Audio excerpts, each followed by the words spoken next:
The grease under David's fingernails had become as permanent as the calluses on his palms, black crescents that no amount of scrubbing could completely erase after 12 hours spent rebuilding transmissions and replacing brake pads at Murphy's Auto Repair.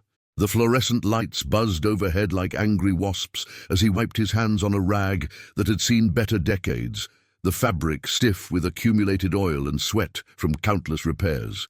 Sarah would be here soon to pick up her Honda Civic, the same car that had brought her into his life 6 months ago when she'd stumbled through the garage door with a smoking engine and tears streaming down her cheeks. What she didn't know, what no one in this small Pennsylvania town knew, was that the man who charged her $20 to fix her radiator hose owned a tech empire worth $300 million. If you've ever wondered what happens when love collides with deception, when the heart wants what the mind says is impossible, stay with me, because this story will challenge everything you think you know about truth, identity, and the courage it takes to live authentically. David had been living this double life for 8 months now, ever since the stress of running data flow solutions had landed him in the hospital with what his cardiologist had diplomatically called executive burnout. The doctor's prescription had been simple but impossible to follow. Reduce stress, find balance, reconnect with the simple pleasures that had been buried under years of board meetings and acquisition deals. So David had done something that his lawyers called insane and his accountant described as financial suicide. He had walked away from his corner office in Manhattan, bought a small house in Millfielders, Pennsylvania, and gotten a job at the only auto repair shop in town, using skills he had learned from his grandfather decades earlier. The bell above the garage door chimed, and David looked up to see Sarah walking toward him with that smile that had been haunting his dreams for months. She was wearing her nurse's scrubs, the light blue fabric wrinkled from a long shift at the county hospital, her dark hair pulled back in a ponytail that had come slightly loose during her 12-hour day. There was something about her that made David's chest tighten every time he saw her, a combination of strength and vulnerability that reminded him why he had fallen in love with her, despite the massive lie that stood between them. "Hey, stranger," Sarah said, her voice carrying the easy familiarity that had developed between them over months of coffee dates and long walks through the town's modest downtown. "Please tell me you have good news about my car. I can't afford another major repair right now." David felt the familiar stab of guilt that accompanied every conversation about money, knowing that he could buy her a dozen new cars without even noticing the expense while she worried about a $100 repair bill. "Actually, it was just a loose belt, no charge, but I did notice your tires are getting pretty worn. You might want to think about replacing them before winter." The relief that crossed Sarah's face was immediately replaced by worry, and David watched her mentally calculating expenses she couldn't afford. As a nurse at the understaffed county hospital, Sarah worked long hours for modest pay, often picking up extra shifts to cover her student loans and help support her elderly mother. The contrast between her financial struggles and his hidden wealth was a constant source of internal conflict for David, a reminder of the deception that grew larger with each passing day. "How much would new tires cost?" Sarah asked, her voice carefully neutral in the way of someone who had learned to expect bad news about money. "Depends on what kind you want. I could probably get you a decent set for around $300. David watched her face fall and felt his heart break a little more. In his previous life, $300 was what he spent on lunch at expensive restaurants. Now he was watching the woman he loved worry about an expense that represented a significant portion of her monthly budget. "I'll have to think about it," Sarah said, which they both knew meant she couldn't afford it. "Maybe I can pick up some extra shifts next month." David wanted to tell her not to worry about the money, wanted to buy her the best tires available and throw in a complete tune-up while he was at it. But doing so would raise questions he wasn't ready to answer, would force him to confront the growing web of lies that surrounded their relationship. Instead, he simply nodded and handed her the keys to her car, their fingers brushing in a moment of contact that sent electricity up his arm. "David, I was wondering," Sarah said, her voice taking on a shy quality that made her seem younger than her 28 years. "My friend Jessica is having a birthday party this Saturday. Nothing fancy. Just dinner at Romano's and maybe some dancing afterward. Would you like to come with me?" The invitation should have filled David with joy, but instead it triggered a familiar panic. Romano's was the kind of mid-range restaurant where David would have to be careful not to reveal his sophisticated palate, where he would have to pretend that a $30 entree was a significant expense rather than pocket change. More importantly, it meant meeting Sarah's friends, expanding the circle of people who knew him as David the mechanic rather than David Chen, the tech mogul whose face had been on the cover of Forbes magazine just 2 years earlier. "I'd love to," David heard himself saying, despite the voice in his head screaming warnings about the complications this would create. "At what time should I pick you up?" Sarah's smile was radiant, and David felt his resolve weaken further. 7:30. "And don't worry about dressing up. It's a casual place." The casual comment stung more than she could know. Another reminder of the assumptions people made about his life and circumstances. That evening, David sat in his modest rental house, staring at the closet that contained his carefully curated collection of working-class clothing.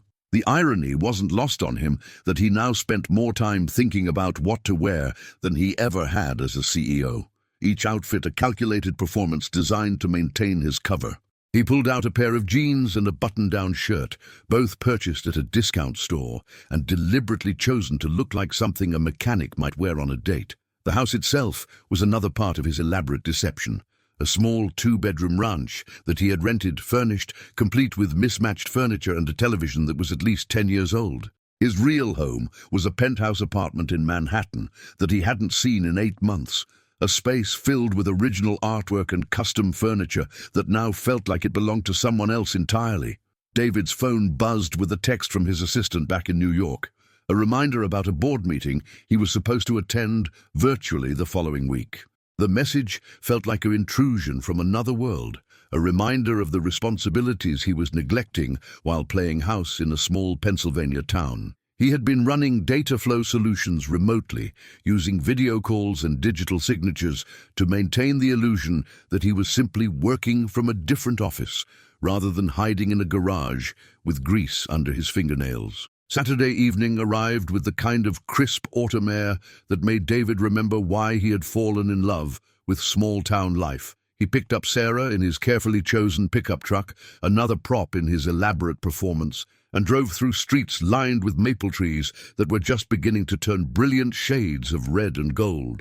Sarah looked beautiful in a simple dress that probably cost less than what David used to spend on ties, but she wore it with a confidence that made her more attractive than any of the socialites he had dated in his previous life. Romano's was exactly what David had expected, a family-owned Italian restaurant with checkered tablecloths and the kind of authentic atmosphere that money couldn't buy. Sarah's friends were already seated when they arrived, a diverse group of nurses, teachers, and other working professionals who welcomed David with the easy acceptance of people who judged others by character rather than bank accounts. "So you're the famous mechanic we've been hearing about," said Jessica, the birthday girl, her eyes twinkling with mischief. "Sarah talks about you constantly. It's David this and David that. We were starting to think you were imaginary." David felt Sarah's embarrassment and reached for her hand under the table, squeezing gently to reassure her. "All good things, I hope," he said, falling easily into the role he had been playing for months. "Oh, definitely good things," said Marcus, Jessica's boyfriend, who worked as a teacher at the local high school. "She told us about how you fixed her car for practically nothing when she was broke. That's rare these days, finding someone honest in the auto repair business." The praise made David uncomfortable, knowing that his gesture had been motivated more by attraction than honesty, and that the woman he was trying to impress had no idea about the massive deception he was perpetrating.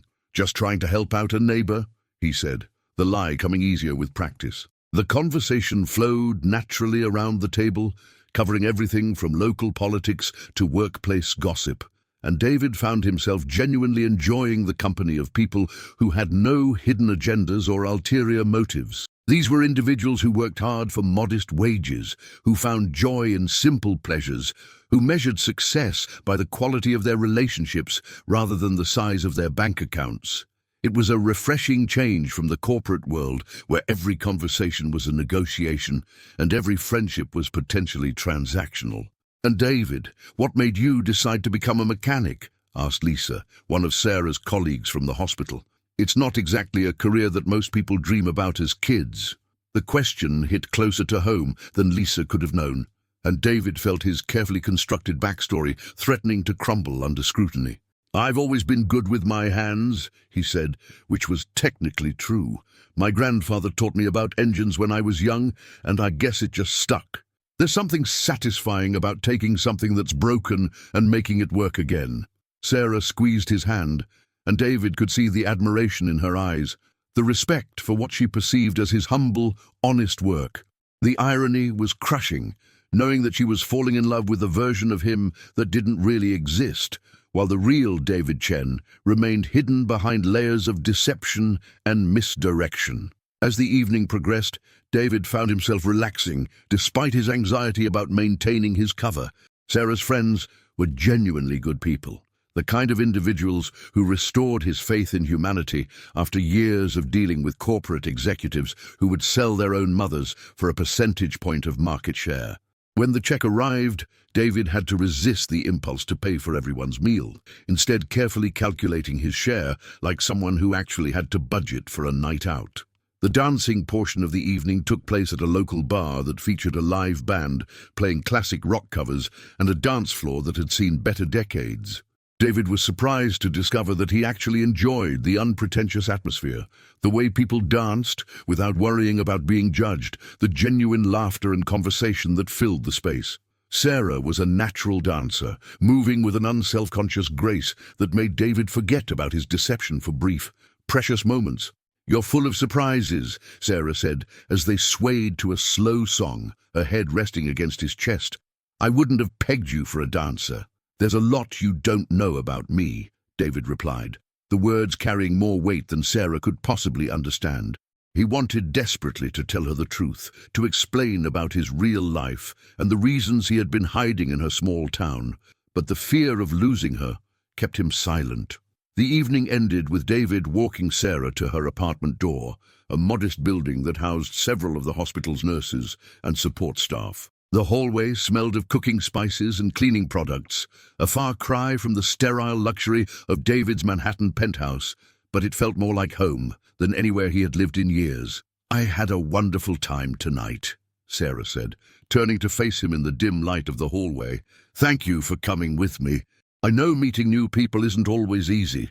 David wanted to tell her that meeting her friends had been one of the most genuine experiences he'd had in years, that their acceptance and warmth had reminded him of what really mattered in life. Instead, he simply smiled and brushed a strand of hair from her face, marveling at how someone so beautiful and kind could exist in a world that often seemed designed to crush such qualities. "Thank you for inviting me," he said. "Your friends are great people." Sarah stepped closer, and David felt his heart rate accelerate as she looked up at him, with eyes that held a mixture of affection and something deeper, something that looked dangerously like love. "David, I need to tell you something," she said, her voice barely above a whisper.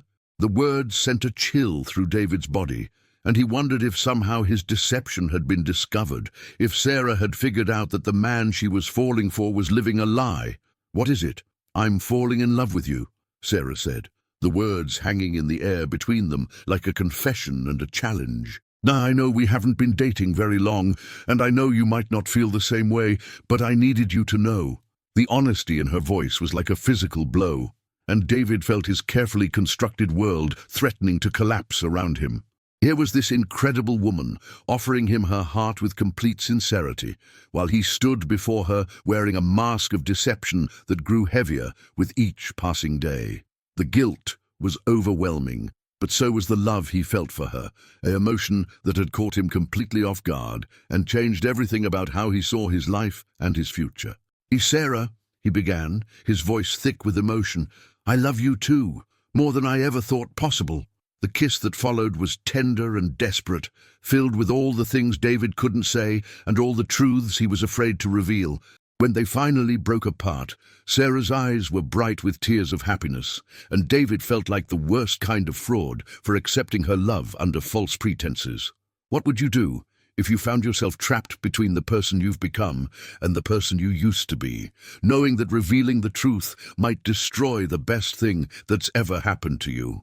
Tell me in the comments, because this choice would define not just David's future, but Sarah's as well.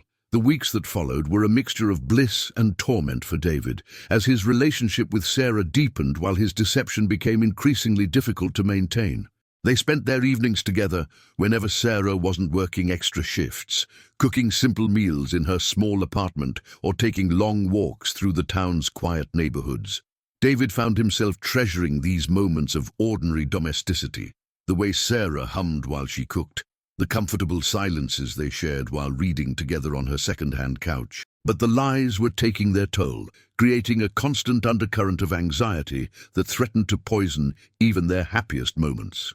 When Sarah mentioned wanting to take a weekend trip to visit her sister in Philadelphia, David had to make excuses about not being able to afford the time off work. When she suggested they look at apartments together, he deflected by saying he wasn't ready for that step, knowing that any serious investigation into his background would reveal the truth about his identity. The crisis that would change everything began with a phone call that David received while he was working late at the garage.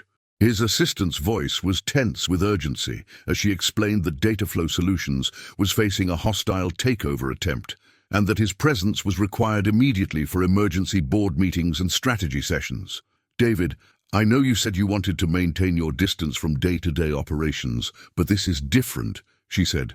"And without your direct involvement, we could lose everything you've built over the past 15 years. David closed his eyes, feeling the weight of his two worlds colliding in a way he had always known was inevitable, but had somehow hoped to avoid.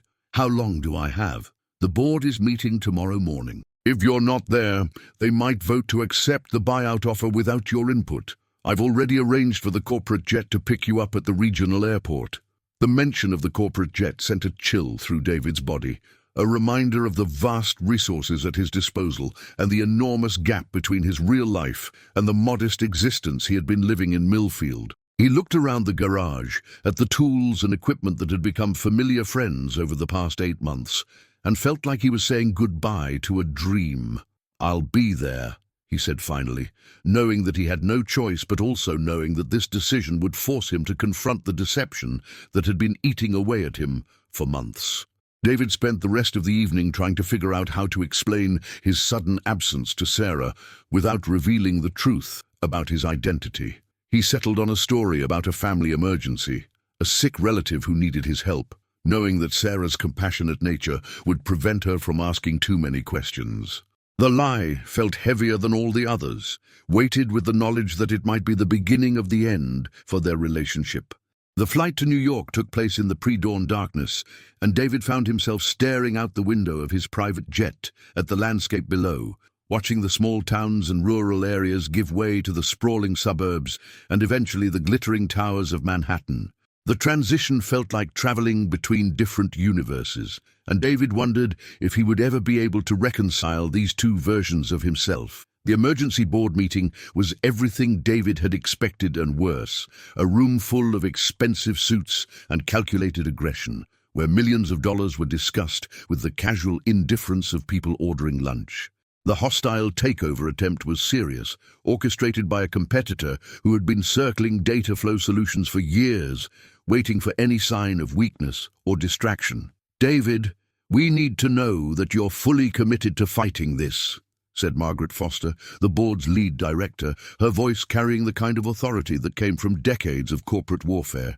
"The market is interpreting your absence as a lack of confidence in the company's future." David looked around the conference table at faces he had known for years, people who had helped him build his empire from a small startup into an industry giant. These were his allies and advisors, but they felt like strangers after months of living among people who measured success by different standards entirely. "I'm committed," David said, the words feeling hollow even as he spoke them. What do we need to do?" The next 72 hours were a blur of strategy sessions, media interviews, and high-stakes negotiations that reminded David why he had needed to escape this world in the first place. The stress was immediate and overwhelming, the familiar tightness in his chest returning as he navigated the complex web of corporate politics and financial maneuvering that had once been second nature to him.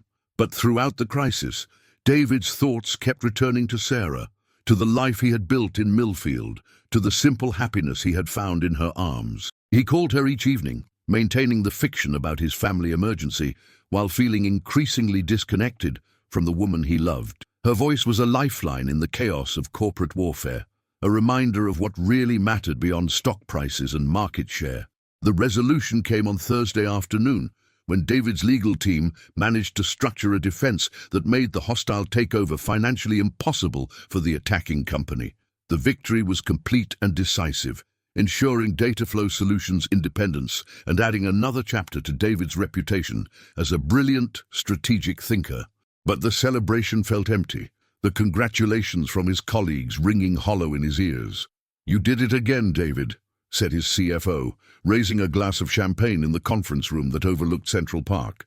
Another crisis averted, another victory for the good guys. David accepted the praise with a smile that felt like a mask, knowing that his real victory would be getting back to Millfield, back to Sarah, back to the life that had given him more satisfaction than any corporate triumph ever could. But he also knew that this crisis had changed something fundamental, that the illusion of being able to live in both worlds simultaneously had been shattered by the demands of reality. The flight back to Pennsylvania gave David time to think about his next steps, about how to navigate the increasingly complex web of deception that surrounded his relationship with Sarah. He had been gone for 5 days, 5 days during which she had worried about him and his fictional family emergency. 5 days during which he had been reminded of the vast gulf between his real life and the modest existence he had been pretending to live. Sarah was waiting for him when he returned to Millfield, her face bright with relief and concern as she threw her arms around him in the parking lot of Murphy's Auto Repair. "I was so worried," she said, her voice muffled against his chest. "Is your family okay? Is there anything I can do to help?" The genuine concern in her voice made David's guilt almost unbearable, and he held her tighter, breathing in the familiar scent of her hair and feeling like he was home for the first time in days. "Everything's fine now," he said, the lie burning his throat like acid. "I'm just glad to be back." But everything wasn't fine, and David knew it. The crisis at Dataflow Solutions had reminded him of his responsibilities, of the hundreds of employees who depended on his leadership, of the investors who had trusted him with their money. He couldn't simply abandon his real life indefinitely, couldn't continue to live in a fantasy while his empire crumbled around him. The decision that would change everything came to David during a quiet evening at Sarah's apartment, as they sat together on her couch watching an old movie and sharing a bowl of popcorn. Sarah was curled against his side, her head on his shoulder, and David was struck by the simple perfection of the moment, the way her presence made everything else fade into insignificance. "Sarah," he said, his voice barely above a whisper, "I need to tell you something important." She looked up at him with eyes that held complete trust, and David felt his heart break a little more. "What is it?" "I haven't been completely honest with you about who I am," David began, the words feeling like they were being torn from his chest. My name really is David, and I really do love you more than anything in the world, but there are things about my life that I haven't told you." Sarah's expression shifted from curiosity to concern, and David could see her mind racing through possibilities, trying to understand what kind of secret could be so serious. "Are you married? Do you have children? Are you in some kind of trouble?" "Nothing like that," David said quickly, taking her hands in his. "Sarah, I'm not really a mechanic. I am working at the garage, and I do know how to fix cars, but that's not my real job. I own a technology company in New York, a big one. I'm worth about $300 million. The silence that followed was deafening, and David watched Sarah's face cycle through disbelief, confusion, and finally a kind of hurt that cut him deeper than any corporate betrayal ever could. She pulled her hands away from his and stood up, pacing to the window and staring out at the street below. $300 million, she repeated, her voice flat and emotionless. "You're a millionaire, and you've been pretending to be a mechanic. For how long?" 8 months, David said, his voice barely audible. "I came here because I was burned out, because the stress was killing me. I needed to find something real, something that mattered. And then I met you, and everything changed." Sarah turned to face him, and David could see tears streaming down her cheeks. "Everything I know about you is a lie. The man I fell in love with doesn't even exist." "That's not true," David said, standing up and moving toward her. "The man you fell in love with is real. He's more real than I've been in years. Sarah, being with you has shown me who I really am, who I want to be. Who you want to be? Sarah's voice was rising now, anger replacing hurt. You want to be a mechanic who worries about paying rent and fixing old cars. You want to be someone who can't afford to take his girlfriend on a weekend trip. That's not who you are, David. That's just a costume you put on when you got bored with your real life. The accusation hit David like a physical blow, and he realized that Sarah was right in ways he hadn't fully understood. His time in Millfield hadn't been about discovering his true self. It had been about escaping from responsibilities he found overwhelming. The man Sarah had fallen in love with was indeed a fiction, a character he had created to avoid dealing with the complexities of his actual existence. You're right, David said, his voice breaking. I've been lying to you, to myself, to everyone. But Sarah, what I feel for you is real. The love I have for you is the most honest thing in my life. How can I believe that? Sarah asked, her voice filled with pain. How can I trust anything you say when you've been lying to me from the moment we met? You let me worry about money. Let me feel embarrassed about my modest life. Let me think we were equals when you could buy this entire town without blinking. David wanted to argue, wanted to explain that money didn't matter, that his feelings for her transcended any financial considerations. But he could see the truth in her eyes, could understand how his deception had poisoned everything between them, how his lies had made a mockery of her genuine emotions and honest struggles. I never meant to hurt you, David said, knowing how inadequate the words were. I know that doesn't excuse what I've done, but I need you to know that meeting you, falling in love with you, it's changed everything about how I see my life. Sarah wiped her eyes with the back of her hand, and David could see her trying to compose herself, to find some way to process the magnitude of his deception. I need you to leave, she said finally. I need time to think, to figure out what any of this means. David nodded, knowing that he had no right to ask for anything more, no right to expect forgiveness or understanding. He moved toward the door, then stopped and turned back to face the woman who had become the center of his world. Sarah, I know you have every right to hate me, and I know I don't deserve your forgiveness, but I want you to know that these past months with you have been the happiest of my life. You showed me what it means to live authentically, even though I was too much of a coward to do it myself. He left her apartment and drove through the quiet streets of Millfield, seeing the town with new eyes now that his deception had been exposed. Every familiar landmark felt different, tainted by the knowledge that his time here had been built on a foundation of lies. The small house he'd been renting felt like a stage set, a prop in an elaborate performance that had finally come to an end. David spent the next week in a state of emotional limbo, going through the motions of his job at the garage while his heart remained broken and his future uncertain. Sarah didn't call, didn't visit, didn't respond to the messages he left on her voicemail. He heard through mutual acquaintances that she had taken some time off from work, that she was staying with her sister in Philadelphia, that she needed space to process what had happened. The revelation that would change everything came from an unexpected source. When Murphy, the garage owner, approached David during his lunch break with a newspaper in his hand and a confused expression on his weathered face. David, I don't understand this, Murphy said, holding up the business section of the Philadelphia Inquirer. But there's an article here about some tech company's CEO named David Chen, and the picture looks exactly like you. I mean, exactly.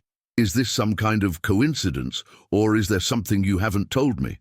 David looked at the newspaper and felt his stomach drop. The article was about data flow solutions, successful defense against the hostile takeover, and it featured a large photograph of David in his corporate attire, looking every inch the successful businessman he actually was.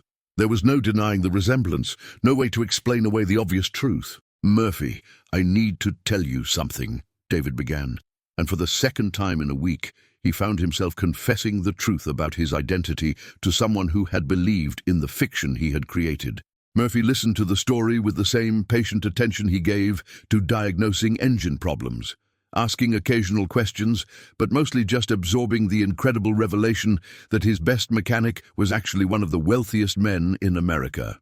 When David finished, Murphy was quiet for a long moment, staring at the newspaper photograph and then at David's grease-stained work clothes. Well, I'll be damned, Murphy said finally. You know, I always wondered how someone with your skills ended up in a place like this. You work like a man who's got nothing to prove, like someone who does the job because he loves it, rather than because he needs the money. I do love it, David said, surprised by the truth of the statement. These past 8 months, working here, being part of this community, it's been the most fulfilling time of my life. Murphy nodded slowly, his expression thoughtful. So what happens now? You going back to your fancy office in New York, or are you planning to stick around and keep pretending to be one of us regular folks? The question cut to the heart of David's dilemma, forcing him to confront the choice he had been avoiding since his return from New York. He could go back to his old life, resume his role as CEO of Dataflow Solutions, and try to forget about the brief interlude when he had been happy. Or he could find a way to bridge his two worlds, to live authentically while still fulfilling his responsibilities to his company and employees. I don't know, David admitted. I've made such a mess of everything. Sarah won't even talk to me, and I can't blame her. I lied to her about everything that mattered. Did you lie about loving her? Murphy asked, his voice gentle but direct. No, that was the only true thing in all of this. Then maybe that's where you start, Murphy said. Maybe instead of trying to figure out which life is real, you figure out how to make them both real. That evening, David made a decision that would have shocked his board of directors and terrified his legal team. He called his assistant in New York and instructed her to arrange for the corporate jet to bring Sarah to New York if she was willing to come. He was going to show her his real world, not as a way of impressing her with his wealth, but as a way of proving that his love for her was strong enough to bridge any gap between their different lives. To his surprise, Sarah agreed to come, though her voice on the phone was cautious and guarded. I don't know what you're trying to prove, David, but I'll listen to what you have to say. After that, I make no promises. The flight to New York was awkward and tense, with Sarah maintaining a polite distance that broke David's heart. She stared out the window of the private jet with wide eyes, clearly overwhelmed by the luxury that surrounded her, and David realized how his world must look to someone who had never experienced such extravagance. This is really your life, Sarah said, her voice filled with wonder and something that might have been sadness. Private jets and penthouse apartments and more money than most people can imagine. It was my life, David corrected. I'm not sure what it is anymore. David's Manhattan penthouse was a monument to success and isolation, all marble and glass and expensive art that had been chosen by an interior designer rather than reflecting any personal taste. Sarah walked through the space like a visitor in a museum, touching nothing, her expression unreadable as she took in the evidence of David's wealth and status. Why are you showing me this? Sarah asked finally, turning to face him in the living room that overlooked Central Park. What's the point of letting me see how different our worlds really are? Because I want you to understand something, David said, his voice filled with an urgency that surprised him. This place, this life, it's empty without you. I have everything money can buy, and none of it matters because the woman I love thinks I'm a fraud. Sarah's expression softened slightly, but David could see the hurt still lingering in her eyes. You are a fraud, David. You pretended to be someone you're not. You let me fall in love with a lie. The man you fell in love with wasn't a lie, David said, stepping closer to her. Why, he was just incomplete. Sarah, I've spent the last 8 months discovering who I really am, and what I've learned is that I'm not the CEO of Dataflow Solutions or the mechanic at Murphy's Garage. I'm the man who loves you more than anything in the world, and I want to build a life that's worthy of that love. What does that mean? Sarah asked, her voice barely above a whisper. David reached into his pocket and pulled out a small velvet box, his hands shaking as he opened it to reveal a simple diamond ring that he had chosen himself rather than delegating the task to an assistant. It means I want to marry you, Sarah, not as David Chen the millionaire or David the mechanic, but as the man who found his true self in your arms. Sarah stared at the ring, tears streaming down her face, and David could see her struggling with emotions too complex to name. David, I love you too, but I don't know how to trust you again. How do I know this isn't just another performance, another role you're playing? Because I'm not asking you to marry a character, David said, dropping to one knee in the middle of his expensive living room. I'm asking you to marry me, all of me, the good and the bad and the complicated. I want to split my time between New York and Millfield, between running my company and working at Murphy's garage. I want to use my resources to help people like your patients at the hospital, to make a difference in communities like the one where we fell in love." "And what about the lies?" Sarah asked, her voice breaking. What about the fact that you let me worry about money while you could have solved all my problems with pocket change?" "You're right to be angry about that," David said. "I was selfish and cowardly, and I hurt you in ways I'm still learning to understand. But Sarah, I need you to know that your struggles, your strength, your determination to help others, despite your own challenges, that's what made me fall in love with you. Not because you needed saving, but because you were already complete." Sarah was quiet for a long moment, staring at the ring and then at David's face, searching for something that only she could see. Finally, she spoke, her voice so soft that David had to strain to hear her. "If I say yes, if I agree to marry you, it has to be on equal terms. I won't be your charity case or your project. I want to be your partner in everything." "That's all I've ever wanted," David said, his heart pounding with hope and fear in equal measure. "And I want to keep working as a nurse, at least part-time.